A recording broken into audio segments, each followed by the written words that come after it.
Regulations చూసుకోండి మీరు, కొట్టి చూడండి www.tribal.affairs కొట్టి ఇండియన్ ఓవర్సీస్ స్కాలర్షిప్ కొట్టి చూడండి, బిలో పావర్టీ లైన్ ఉండాలి దానికి.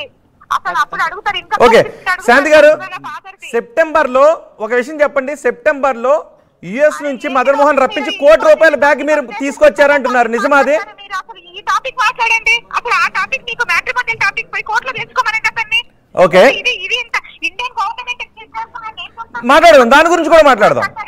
మీ దగ్గర ఆధారాలు ఉన్నాయా వాటికి? ₹1,60,00,000 గురించి భయపడుతుంది, ₹1,60,00,000 నుంచి ఈడీ వస్తుందని భయపడుతుంది, ₹1,60,00,000 ఈడీ వస్తుందని ₹1,60,00,000 గురించి ఈడీ వస్తుందని భయపడతా ఉంది, ఈడీ వస్తామని భయపడుతుంది చెప్పండి సార్, ఆమెను భయపడుతుంది చెప్పండి. మీరు నిజమేనా మోసం చేశారా గవర్నమెంట్? మీరు ఈ విషయాల్లో మోసం చేశారా?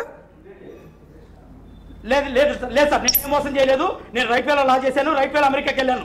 నేను రైట్ వేలో అమెరికాకి వెళ్ళాను, రైట్ వేలో లా చేశాను. కావాలంటే you can do any research, you can find any evidences, no problem. Okay, వాటికి సంబంధించి ఆమె ప్రూవ్ చేసినప్పుడు, కేసు ఫైల్ చేసినప్పుడు డిస్కషన్కి వస్తుంది. బిఫోర్ దట్ అది కాదు మన విషయం.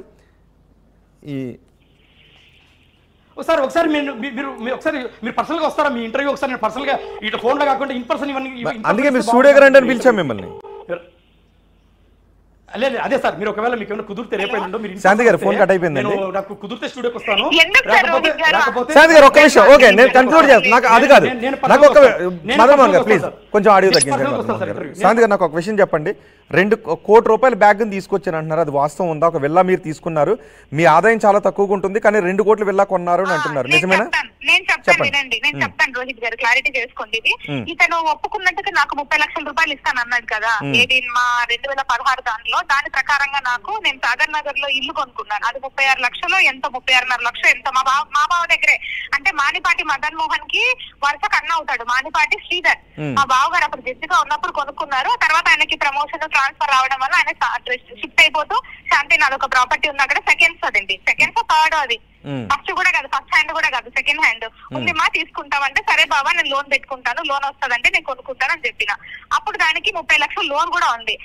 ఇప్పుడు ఏదైతే మదన్ మోహన్ నాకు పే చేశాడో ఆ 30 లక్షలు దానికి పంపించేస్తే, ఎందుకంటే ఇవన్నీ నేను గవర్నమెంట్ కి సబ్మిట్ చేయాలి, మీకు ఓవరాల్ గా చెప్పింది కాదు. రేపు పొద్దున ఎవరైనా ఏసీకి వచ్చినా నేను చెప్పాలా. సో అదేంటండి, ఆ 30 లక్షలు దాన్ని ట్రాన్స్ఫర్ చేసి హౌసింగ్ లోన్ క్లియర్ చేసేసినాను. దాని ఎక్కడికి విశాఖపట్నంది. ఇతను ఇచ్చిన డబ్బులే నేను ఒప్పుకుంటాను, ఇది ఆ డబ్బులు మదన్ మోహన్ ఇచ్చాడు, నేను ఒప్పుకుంటాను, తీసుకుందాము, అయిపోయింది. ఏది మా విడిపోవడానికి ఒప్పుకున్న అగ్రిమెంట్ ప్రకారం ₹2 కోట్లు పెట్టుకున్నారు, ₹1 బ్యాగ్ తీసుకొచ్చాను. వినండి ఒక విషయం వినండి. తర్వాత నేను హౌసింగ్ లోన్ పెట్టుకున్నా, ఏది విల్లా కోసం హౌసింగ్ లోన్ పెట్టుకున్నాను. హౌసింగ్ లోన్ 50 లక్షల లోన్ వచ్చింది నాకు. ఏది దానికి ఎందుకు మార్టిగేజ్ చూపించాను, ఏది మన విశాఖపట్నంలో ఉన్న ఇల్లు మార్టిగేజ్ చూపించి నా శాలరీ చూపించుకుని 50 లక్షల లోన్ వచ్చింది.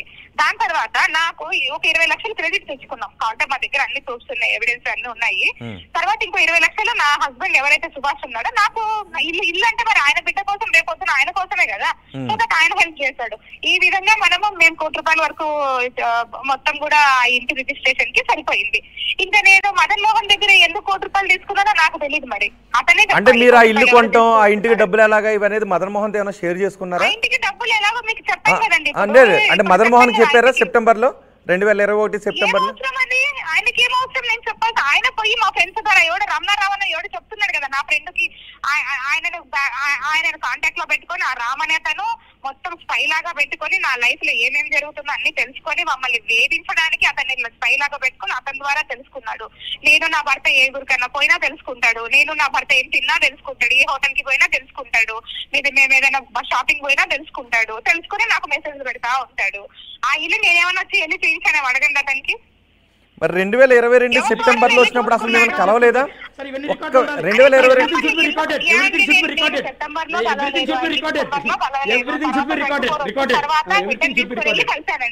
ఎప్పుడండి? ఇప్పుడు ఓకే, బిడ్డ పుట్టిన తర్వాత తీసుకెళ్లి ఈ బిడ్డ నీ బిడ్డ కాదు, నా ఎల్ఎంపీ డేట్ ఇది అని నేనే చెప్పాను. నేను అతనికి నేనెందుకు చెప్తా మరి, మోసం చేసేదాన్ని అయితే.